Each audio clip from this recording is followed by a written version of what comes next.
and welcome to all the viewers in Nigeria and around the world to meet their news here on Global Television, coming to you live from the nation's capital, Abuja. Hi, I'm Dick and Michael. A quick reminder that Global Television is on DSTV, channel 365, and free-to-air on Nicomsat, and StarTimes, channel 276. And now the details of the news. The Nigerian Meteorological Agency, NIMET, has forecast a series of thundery and rainy events across the country from Sunday throughout Tuesday. In its weather outlook release, NIMET predicts thunderstorms in the northern state of Borno, Jigawa, Taraba, Adamawa, Bauchi, and Gombe during the morning hours on Sunday. The agency says it further anticipates that thunderstorms will extend to most parts of the northern region in the afternoon and the evening hours. Now, the Minister of Defense, Mohammed Badaru, has donated 20 million naira to Jigawa State Government to support relief efforts of the state for residents affected by the recent flood disaster. The Director of Information and Public Relations, Ministry of Defense, Ansho Ogwebike, stated that Badaru made the donation when he visited the Jigawa governor to commiserate with him on the flood which ravaged the state and resulted in loss of lives and properties.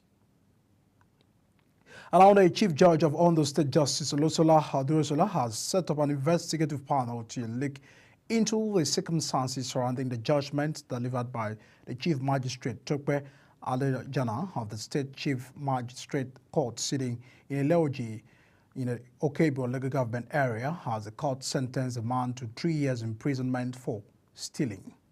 The statement signed by the Chief Registrar of the State Judiciary, Yetunde Ajakulu, said the judiciary is disturbed about the judgment and the uproar it has generated on social media within and outside the state. And now the Chief Executive Officer and Managing Director of Ultimate Health, Lekan Ewela, has called on the federal government to enforce the stricter compliance with the National Health Insurance Law to increase the enrollment of the Nigerians in the scheme. Ewela argued that without a more robust enforcement strategy of the law to bring on board more Nigerians on the informal sector, the goal of universal health coverage may remain unattainable. He emphasized the need for government to play a more active role in ensuring that both employers and individuals comply with existing health insurance policies.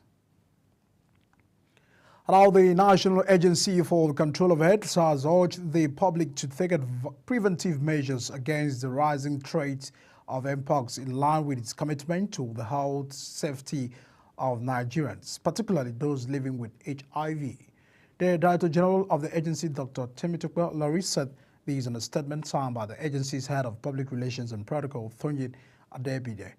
Ilori emphasized the heightened risks faced by the people living with HIV, stating, we quote, why anyone can contract mpox, individuals with compromised immune systems such as those living with HIV may experience more severe symptoms.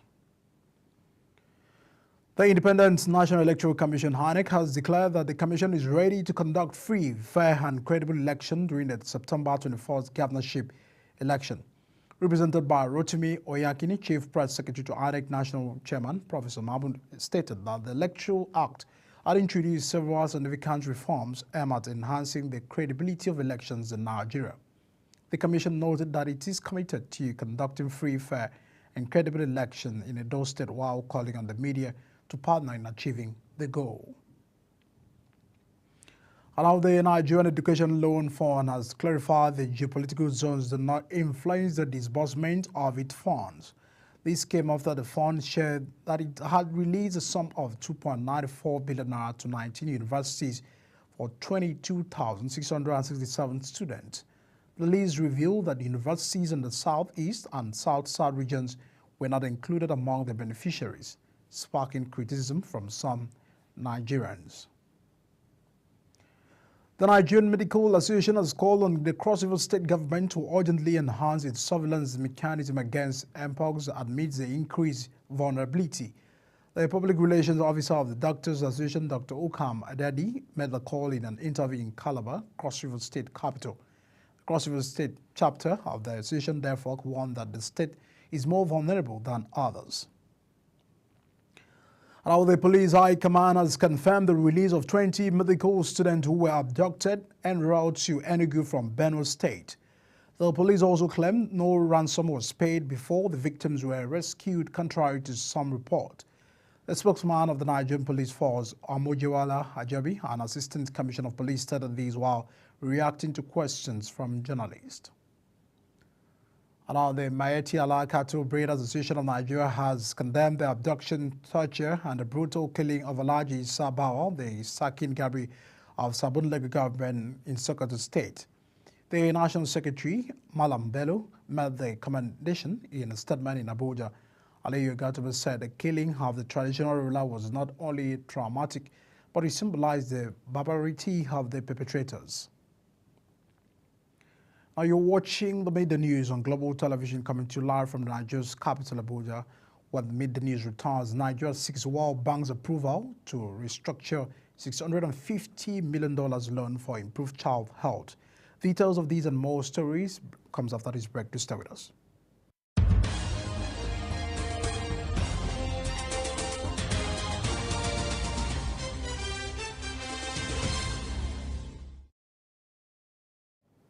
Many thanks for staying with us on Midday News. And out to business, Nigeria is seeking the World Bank's approval to restructure a $650 million loan located to the Nigeria Improved Child Survival Program for Human Capital.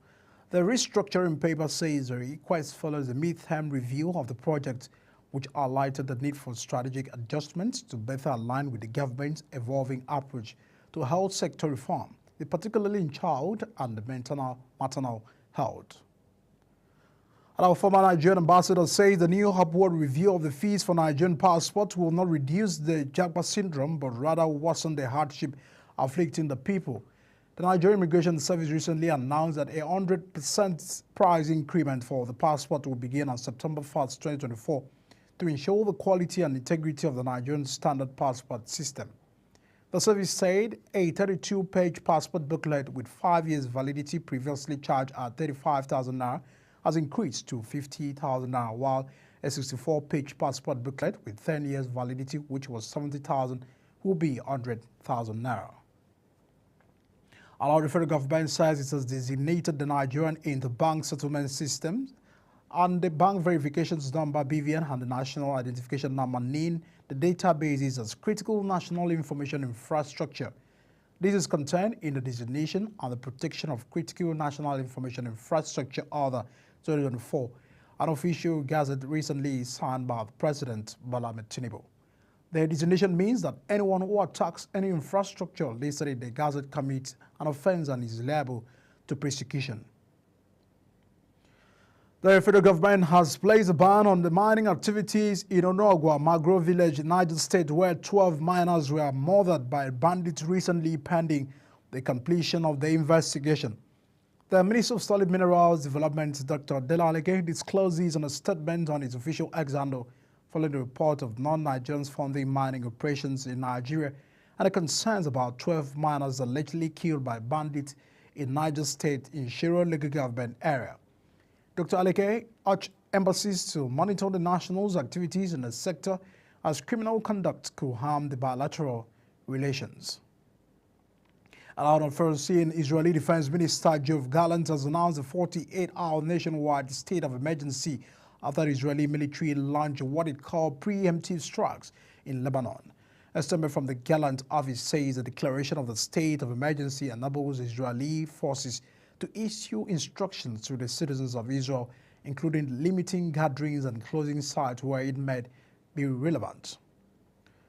Away from that, the Lebanon's health ministry says one person was killed in an Israeli strike on the vehicle in the country's south after Israel launched what it called preemptive strikes against the Hezbollah. The Amal movement later announced a fighter from the camp had been killed. The ministry also reported 2 people, including a Syrian man, were wounded in a series of Israel raids in the south.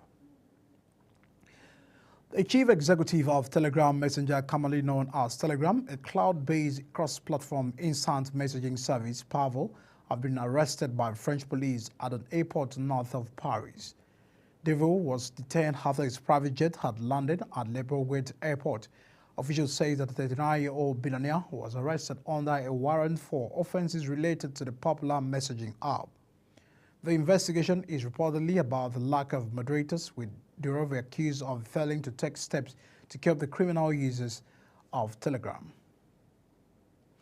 And on sport news, Joe Pedro's 95th minute header has handed Brinton 2-1 win over Manchester United as 31-year-old boss Fabian enjoyed a dream home Premier League debut. United League 2 have snatched a point when Hamed Dali's deflected effort cancelled out the Danish Welbeck's first hour opener for Brinton.